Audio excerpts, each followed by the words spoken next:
we're going to talk about today how to modernize your sales without losing the human touch. I think that's going to be quite an important thing in going forward.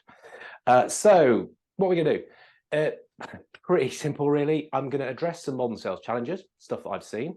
I'm going to give some advice, give some ideas. I'm going to fire a lot of those things out, and then good time for Q&A at the end. So if you are asking questions, I mean, you can drop them in the chat as we go along. I will try and pick them up. I'll probably know that I'm going to cover them. If I haven't at the end, make sure we do answer them. They're always the good bits, I think. So let's have a think about the next bit is who am I? So my name is Fred Copestake, and over the last 22 years, I've been around the world 14 times, worked in 36 countries and trained over 10,000 salespeople, which is a massive privilege. Load of fun, but more importantly than anything else, what it's done is given me the real insights into the challenges that salespeople have. I've looked at those, I've understood those, and what that did is it allowed me to write my first book, Selling Through Partnering Skills. So that is all about how we can pick up on some of the mistakes and some of these kind of similar things that people in a whole bunch of different industries are doing to get their sales approach bang up to date. I wrote that in 2020. We also know what happened in 2020. And I wouldn't say it's made what I'm talking about in the book any less relevant. I'm going to share it, so you'll probably see it's made it more so. But I could see that some of the challenges that are coming down the line, they hit us, they started, hit then, so I ain't got anything better to do. I'd watched all Tiger King. So yeah, I wrote another book, Hybrid Selling. Again, it just builds on that first book about the things that we need to do to stay relevant. How can we adapt? Now, really, I'm normally talking to salespeople. I appreciate I've got a slightly different audience today. It's if I drop into that normal language, I think it's still the same stuff that we as founders need to look at. And I definitely include myself in with you guys. So I kind of know the challenges from a salesperson point of view, but also from from a founder. So, we've got an extra set of stuff stacked on top. If I need to summarize what I'm all about in one sentence, it's all about having good people doing good things in a good way. And look, I'm just going to make an assumption, and I know it's a bad thing to do, that you guys are all that. You wouldn't be here otherwise. So yeah, I said I'm a founder. Brindis is my company, my organization. I say I'm a founder. It's actually been around for 17 years. I set it up 17 years ago because I had the opportunity to set up and run the Corona Academy. This was back when Corona was a good thing. Mexican beer with a lime in it. And they needed somebody to fly around the world and to train salespeople in how to sell that properly.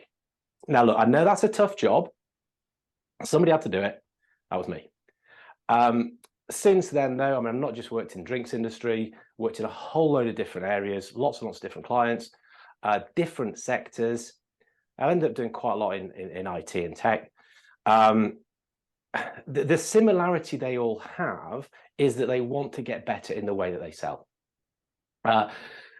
So, I mean, just a quick thing. I said I've been around 17 years. Am I really a founder? Yes, I am, because some of the changes and iterations and the things that I'm doing with Brindis at the moment, it is effectively a startup.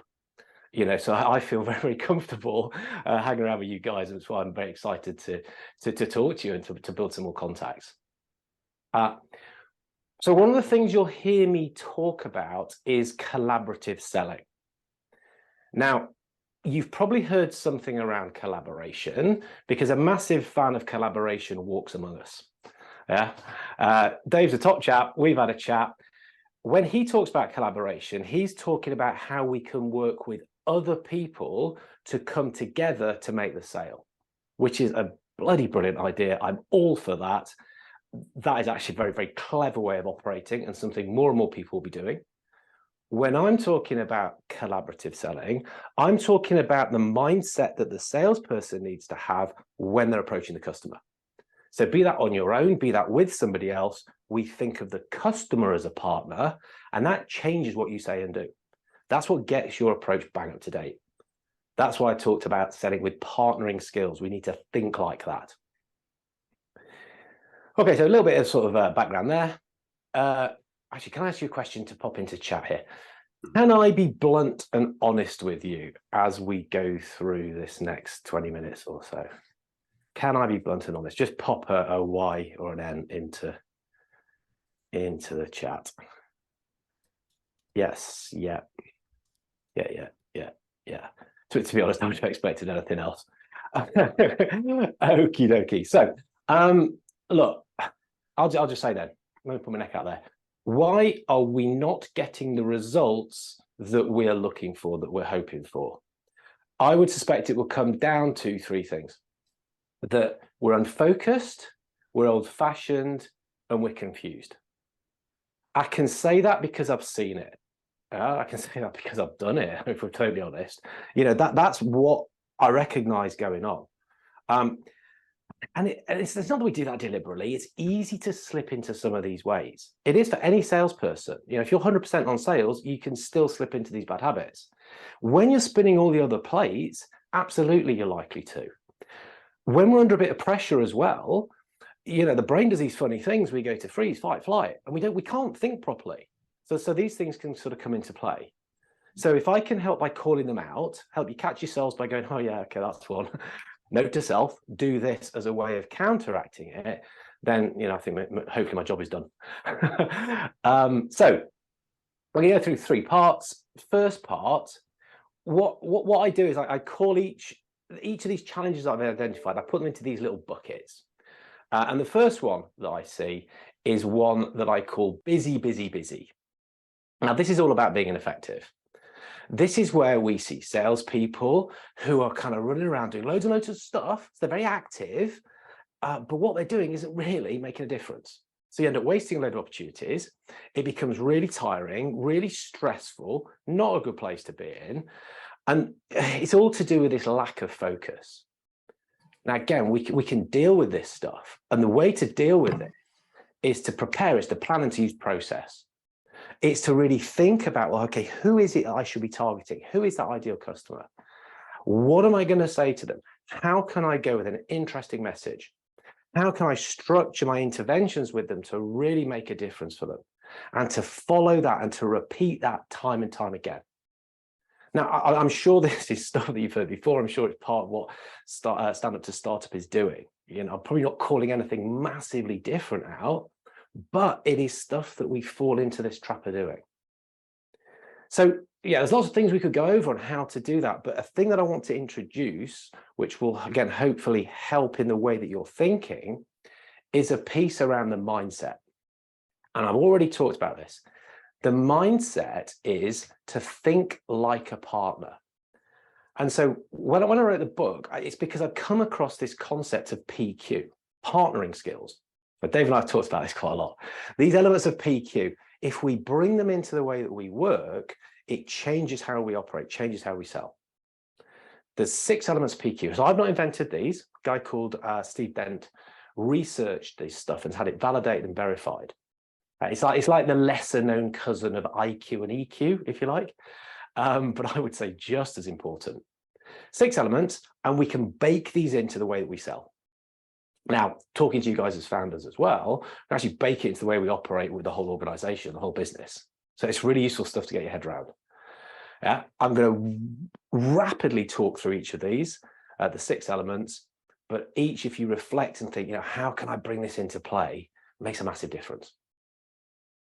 So 6 elements, first, and they all work together, so there's no particular order, apart from I always talk about trust first, because trust is the foundation of relationships. Foundation of good communication, foundation of the way in which we would want to be operating. You know, good salespeople build trust. I interviewed someone on the podcast the other day, and he said, we want our customers to fall into trust with us. I thought that was such a good comment. I thought, I'm going to nick that. So yeah, we need to build this trust. And there's all sorts of things we can do, but ultimately you can't do trust to somebody. The biggest trust builder is when you're doing things, but it's with the intent of genuinely helping the other person. When we're doing stuff because it's good for us, that stuff leaks and people can see it. So we need to be thinking about, okay, I'm doing this stuff because I really want the other party to benefit from it.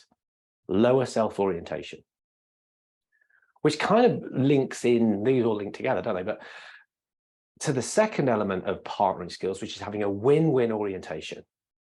Yeah, you win, I win. And we talk about that a lot, don't we? It's been around a long time, mutual benefit, but it has so many impacts on the way in which we hold ourselves, the way in which we discuss stuff, resolve problems, negotiate, even set up what it is that we're trying to sell to people. So really think about how we can bring that into our sale. And again, that kind of leads into this comfort with interdependence. You've probably seen so many salespeople out there who are like these independent lone wolves who go off doing their own thing. But we need this kind of thinking of, first up, my success is your success as the customer, but also I need to bring other people into play. Now, that's what Dave will talk about with collaboration with other people. But even just collaborating with your own team, bringing the customer's team into play.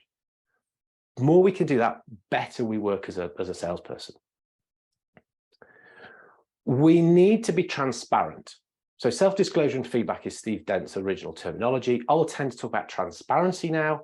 So we need to kind of share information about ourselves, our thinking. Don't expect the customer to be a mind reader. That's a mistake a lot of salespeople make. But talk about ourselves, our own feelings, and give feedback to the customer about them. If we've said we're going to work in a certain way, I'm going to do this, you're going to do that, but the customer isn't doing that, we've got to call that. And a lot of salespeople I see go, oh no, I can't say that to the customer at all. No, you can and you must. It's part of your job. What else we need to do? We need to be comfortable with change.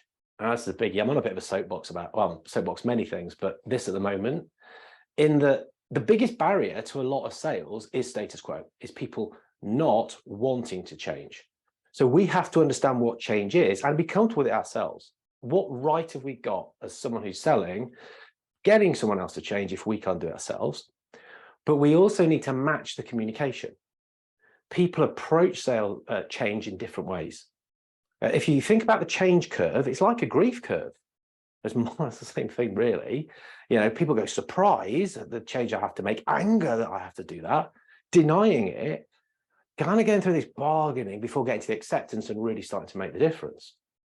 Now, we might be selling something that we think's great. It's superb. We're excited about it. We're going to use that kind of language and terminology. But if somebody's kind of surprised or a bit fearful of it, we're going to get a clash. So understanding what the change means to the other person is a real smart way that a salesperson can stand out and make a difference. The sixth final element is having this future orientation. So it's kind of trying to make decisions, not necessarily based on the past. Yeah, we can look at that, but creating the vision, the goals, the mission, the moving towards the bright new future, the better way that we're looking for with our customers. Those elements, those 6 elements, we can measure. They are skills, partnering intelligence. We can measure, we can understand how good we are at it, so that we can then develop the stuff to get better at just that skill itself, but think about how we're baking it into the way in which we sell. So that's my starter. Part 1, probably thrown a shed load of thinking at you straight away.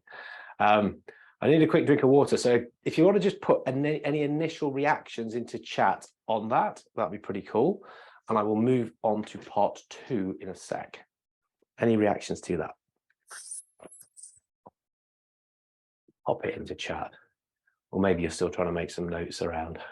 Yeah, I've got a thumbs up for that. I'll take that. Amazing so far, Fred. We're 1/3 through, Guy. Maybe I've set the bar high for myself, but that's great. That's great. Okay, part 2. Part 2. Let's have a think about part 2. Remember I said I got these like funny little ways of describing stuff? So the other challenge that I see, the other trap that people fall into is this oldie worldy selling. Like ye oldie worldy sweetie shoppy. It's about being old fashioned. Yeah. So again, how does this manifest itself? What do we see? We see salespeople being too self-centered rather than customer focused. So it's all like me, we, my product, my service, blah, blah, blah, which people aren't interested in. They really are not. I also see people get quite detailed. So I work with quite a lot of engineering companies or people who are doing quite techie stuff, and they can get right down in the weeds. Now, sometimes it's a good thing to do if you're with another techie, but other times it's like customers glazing over going, oh, too much info, don't need all this, don't need it. A lot of those things are to do with passion. We can kind of deal with those, and we can capture the passion and use it in a better way. The one where I do start to get a bit excited is where it's just poor practice. People are using old-fashioned techniques, stuff which bygone era doesn't work anymore. You know, it's like, yeah, manipulative, pushy stuff, which is a bit rubbish. Don't do it. Again, what are we going to do about that? What are the counters to this? Well, it's about getting more up to date. It's about modernizing. So, secret, flip, follow, focus. Get less self-centered by flipping what it is you do. You spend time and effort focusing on the customer, what they're doing, what their interests are, what they're trying to achieve, their outcomes. Make it all about them. So we can follow an approach, particularly if you get too technical, that keeps you identifying customer issues rather than forcing or getting into a solution. And that's another trap that I see people fall into. They've kind of gone with their solution in mind, and though it is customer focused, they still make it about them because they're trying to push what they do. We genuinely got to think about, we've got to get the customer and thinking about them and how they work. If it's poor practice, I mean, please just focus on the stuff that works these days. There's enough information out there, and I'm about to give you a whole load of it anyway. So this, for me, is all about the evolution of sales. It's very, very doable. Yeah, it involves understanding how sales has changed. It's grabbing the bits which are still relevant, but even those, we need to make some subtle tweaks. Yeah, don't please fall into the trap of thinking this is all starting from scratch. Yeah, if you're quite an experienced person, it's about thinking, well, okay, what experience have I got and how can I use that and refine it, and what do I need to add? So it's very much about an evolution. Don't throw the baby out with the bathwater. Take the useful stuff, but we want to make sure it's bang up to date. So what I'm going to do is I'm going to take you on a little tour, skip you through some decades. I told you there's going to be a lot of stuff. Yeah, we're going to go back to the 50s. I'm going to say, well, in each decade, what was the sales trend? What is it we can take from it? But what little things can we do to get it back up to date? So I am a bit of a geek when it comes to this sort of stuff. I found it quite fascinating how the sales trends were reflecting what was going on in the era. And if you think about the 50s, it was all about rebuilding, it's about being more effective.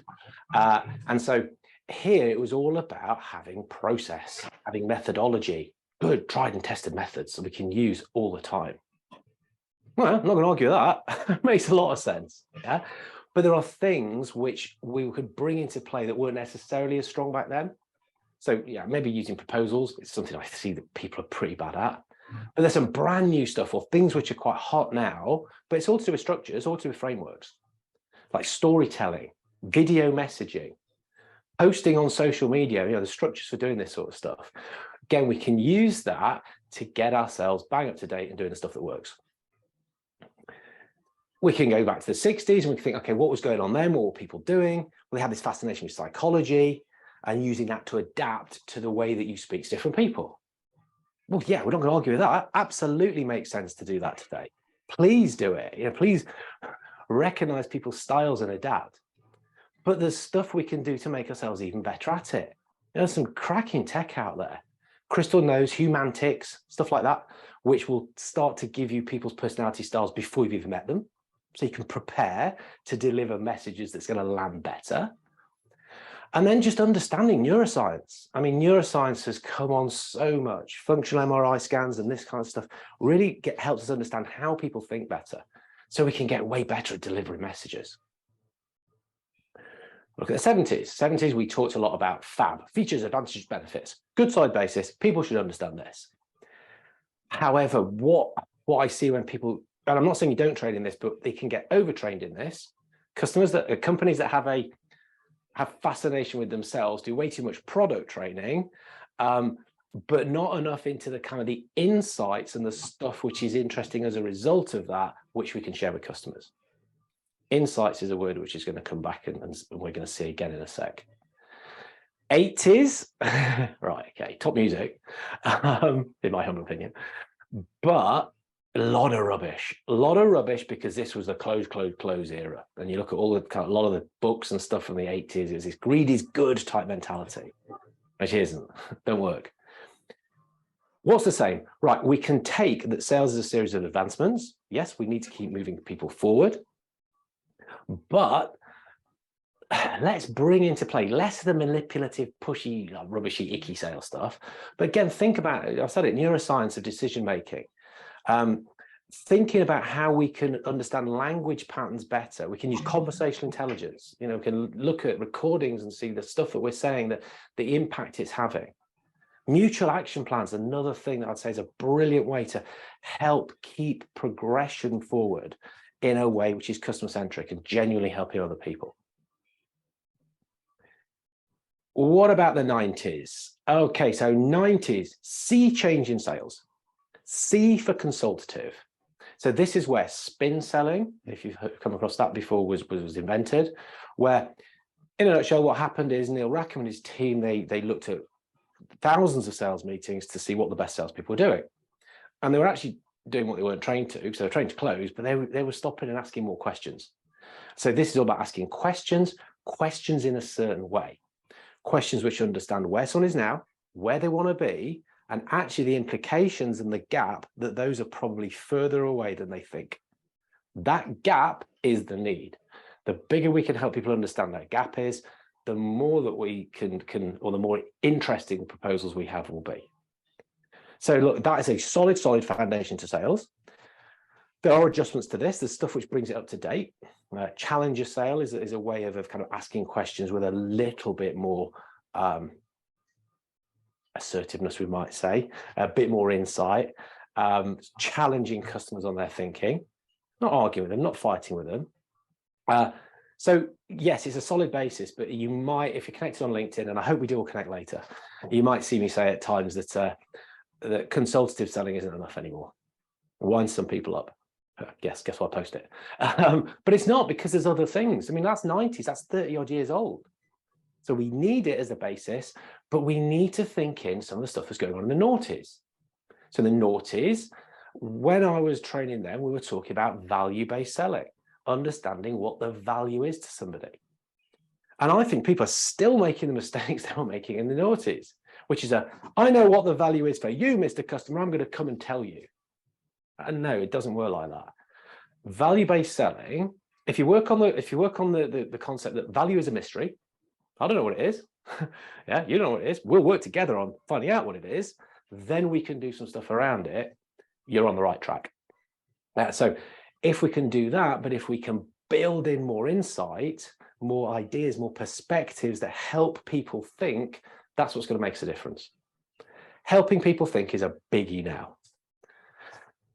It would be fair to say we're in a VUCA environment at the moment. We are experiencing volatility, uncertainty, complexity, and ambiguity.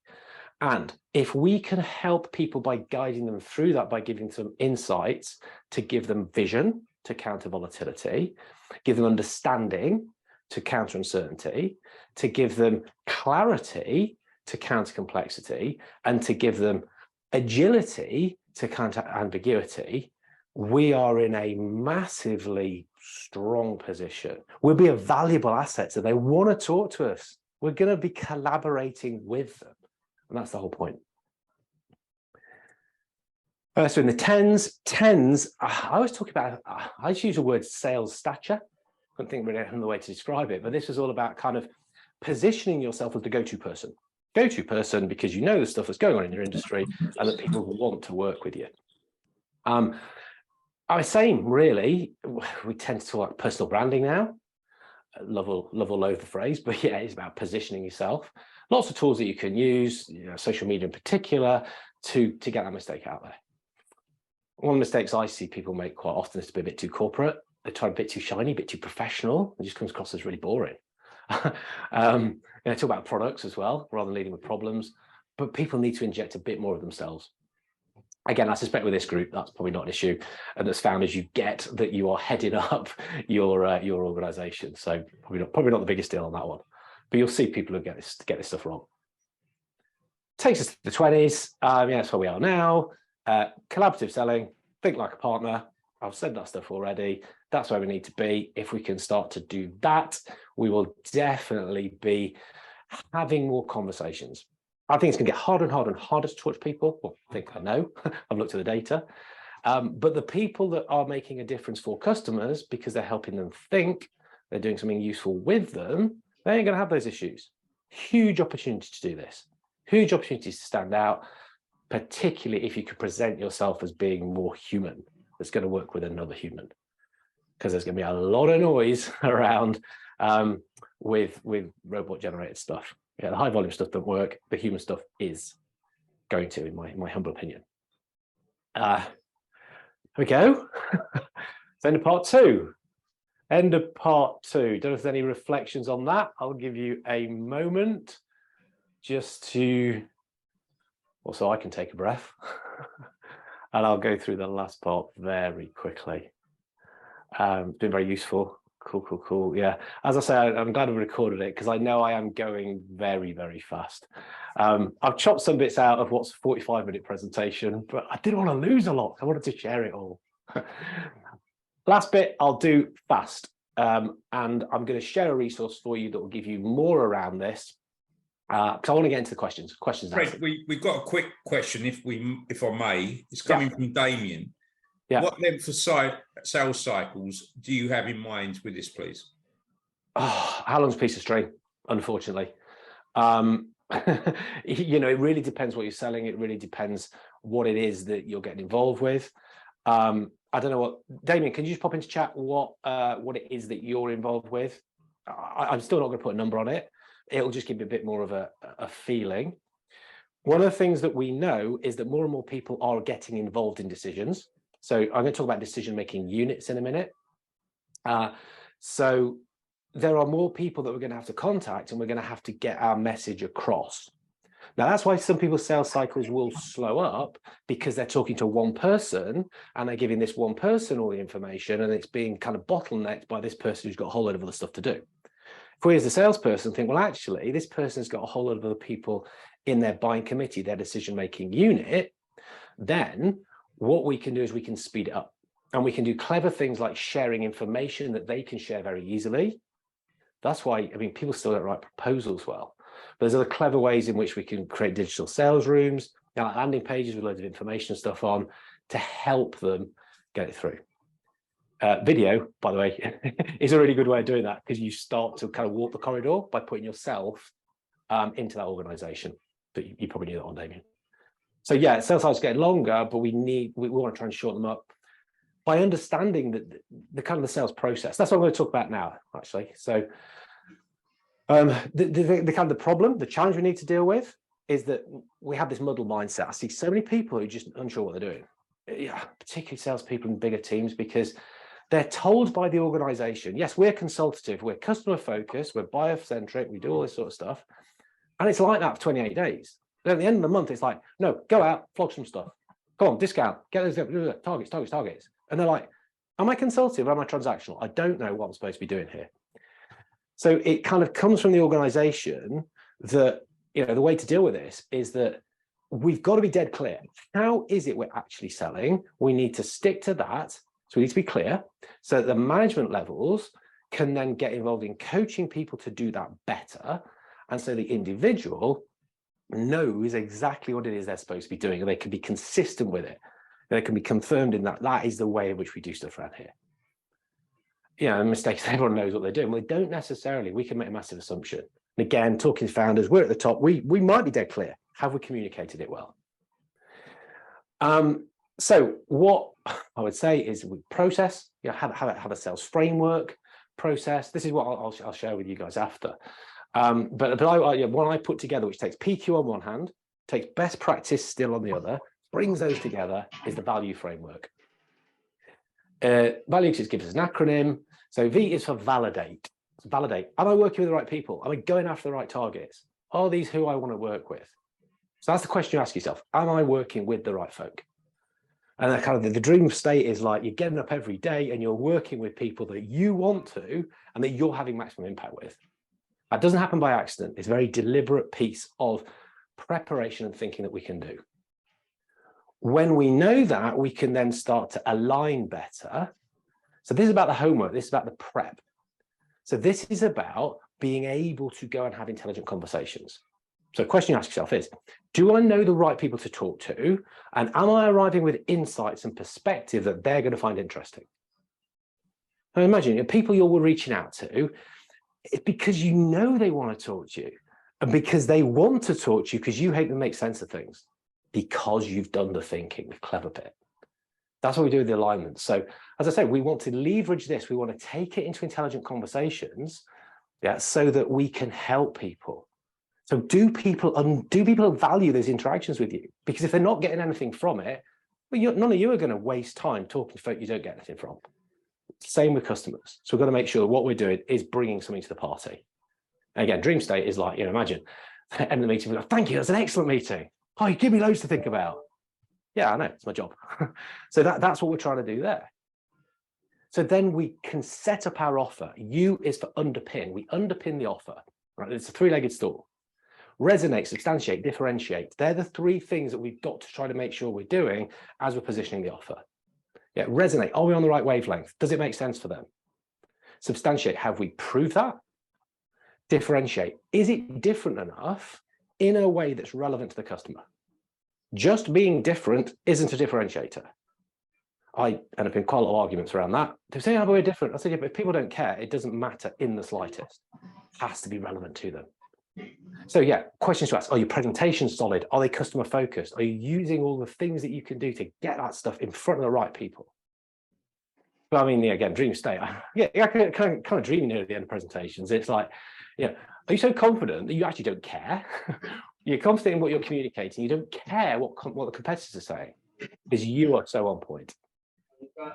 If you are, we get to the point where we can evolve. So yeah, we take it to the next level. We deliver the outcomes.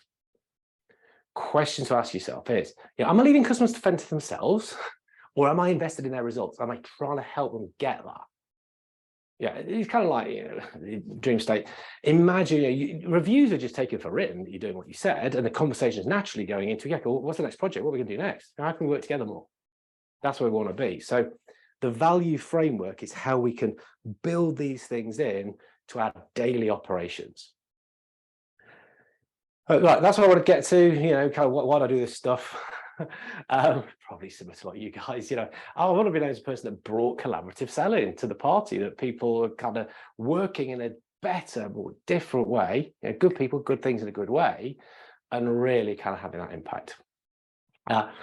I will drop a link to a scorecard, which you guys can do. I think probably some of you use this method anyway, of helping people by asking them questions which they can reflect on. And what that will do is it will create you a unique report on what it is that you can do. And it'll kind of give a summary of a lot of this stuff that I've said. So I will pop that one into chat, but I'm sure there's probably going to be some more stuff that you want to come that way. Nigel, can you say more about the digital sales room? Yeah, so that seems to be a phrase which people are using at the moment, which probably because some salespeople like making stuff sound a bit fancier than it is. As far as I can see, it's a landing page that you create specifically for the customer off the back of the conversation, or when they've reached a certain point in your cycle that's got certain stuff going on. So I'll happily share mine. I'll share my generic, which I then tailor to other people. So it starts off with a video at the top, me saying, oh, yeah, okay, great, yeah, thanks for chatting, and I'll change that video. So I'll give you the generic one, and I said, if you look down, what you'll see is the process that I spoke about. So that's why I was speaking about the process. If you go down a bit further, you can click on a link, and there you can put in your dates to start, so you can see when you're going to start to benefit from those outcomes. So it's videos, it's links, it's material that's pertinent to moving that sale forward. Digital proposal might be a better word. I want to come up with something a bit better than digital sales rooms, it sounds. Yeah. Does that make sense? Give me a thumbs up or not, and if I need to add a bit more, I'll do that. What's your golden rule of selling? Ask before tell. Ask before tell. Prescription without diagnosis is malpractice. You can't rock up to someone and say, right, you need to buy that. even if you actually know, because you're a bloody good founder, you've worked out what the problem in the market is, you can see that people have got to buy this stuff, you've still almost got to go through that diagnosis phase so that people understand it for themselves to then want to do something about it. That will be the most basic thing. Ask before tell, which involves listening and better communication. It kind of spins off into a whole load of other stuff. Yeah. Thanks, Fred. Whilst we got Fred on this morning, are there any other questions you want to be asking Fred, particularly thinking about this year and how we may be looking at change and changing and adapting the sales approach, and some of the stuff that Fred covered in his talk?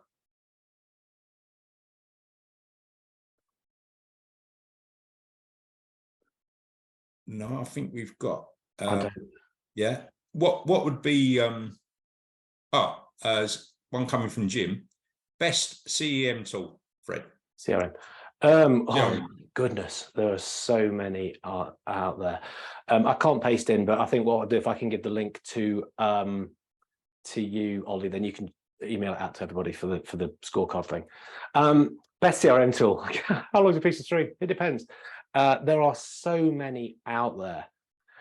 Do you know, when you look at sales and marketing technology, there are now over 10,000 things, 10,000 bits of tech to help us do this stuff right. What a market. So if I can take a slightly different angle on it, and I'll answer what I use, which is probably, again, making some assumptions here, going to be suitable for you guys. I use HubSpot. Primarily because it's free to start with. That's a bonus. It can do a lot of the stuff that you need to do it, like having your contacts, having your deals, and all that kind of stuff. It can do your emails out, and you even get, I think it's $2,000 a month free. Then, of course, what they want you to do is they want you to upgrade. So it's got that functionality. They probably all have some way, shape, or form. What I found is that the help from them is superb. They really want you to be successful. Yeah, so some of the stuff I've been talking about, so that works pretty well. I think you can build websites and stuff out of it. I don't. I use Kajabi because that's where I'm using some of the. That's what I use for the courses and the training. But I like HubSpot. Salesforce tends to be a hammer's crack a nut. Sledgehammer's crack a nut at this level, I think. But look, there's loads. There's loads. I've just add something on that. I think it's not one size fits all. No. I've got various businesses and I use different CRM systems, whatever business, whatever the system is best for that business. And we use HubSpot at startup to stand up, and we find it quite effective. So the answer to all questions are it depends, aren't they, Ollie? But I mean, that really isn't. It depends. How will AI change the world of sales, in your opinion? Right, how long we got? Okay, short version of this and my opinion on it. It's noisy anyway, isn't it? It's about to get incredibly noisy because of the chat GPT and how we can now produce pretty decent content. But it is putting some really powerful tools in hands of people that might not use it very well. So it's just gonna get so noisy. I mean, already there's a bit of a kind of robot wars and this high volume stuff that a lot of companies are trying to do, cranking out more and more stuff. And because it's harder to get to speak to people, we'll put even more out, and it just becomes like this thing. So I think it's gonna get dead noisy. What I'm advising people to do here is to go, right, use this as an opportunity to be more human. Put yourself into it more. Now, whether that's as a founder and you're putting your own face on stuff, you're putting your own opinion on stuff, you're just making sure that it's clear that it's coming from you as someone who's thought about stuff, and because you wouldn't be in the business if you haven't already put quite a lot of thought into what you're doing, and make sure that's coming through. And so what I'm saying to salespeople is that you've got to try and get yourself into this position where that you're bringing value because you're helping people to think in really human ways. Now, you can use GPT to get a lot of prep and to do a lot of stuff and to kind of do the heavy lifting, but try and identify what's the really human moments where we need that kind of interpersonal interaction and make sure we're sort of playing to our strengths and getting into those positions by doing that. And it's by positioning yourself to be that kind of person who can do it because they're bringing something interesting to the party.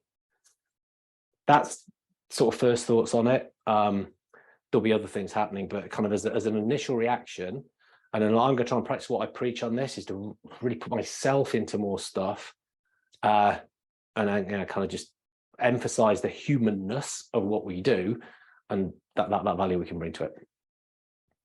But if that's useful. Thanks, Fred. If anyone would like an intro to Fred, I'd say please connect with Fred on LinkedIn, because the stuff you produce, Fred, is first class. It really is. It's always good to see an update from you. Fred, if you could send the scorecard to Lee and I by email, and we will send it out to everyone in the whole community, those who haven't been able to get on this morning. I think it's very, very important and relevant, particularly at the moment with all what's going on. And you're going to get some love and some big ups on LinkedIn today, Fred, because I think cheers, guys. What you've shared is very, very relevant and important. Brilliant. And look, I connect, as you say, connect, fire questions to me. Look, I'll happily have a chat with anybody who's on this call, because I'll benefit from it as well. If I can share the sales stuff, I'm talking to somebody who's in a very similar position to me as well, from the business point of view. So it's this, mutual benefit, win-win, interdependence, happy days. One last question from Jim. Yeah. Have you thought about a career in sales? Have I thought about a career in sales? Me personally? Yeah. I'm always selling. Yes, your question there, Jim, isn't it? Is he offering me a job? Maybe. No, I'm selling. I have to sell, It was very tongue-in-cheek, Fred. It was very tongue-in-cheek. Brilliant. Really enjoyed it. Thank you. Oh, I thought I was getting a job, mate. You're welcome. I'll send you an application. God, imagine if I didn't get it. Sheesh. Oh, thank you. No, I like that. I'll take it as praise. Thank you. Thank you very much, Fred. It's been wonderful having you on this morning. And thanks for sharing a lot of very important stuff for us.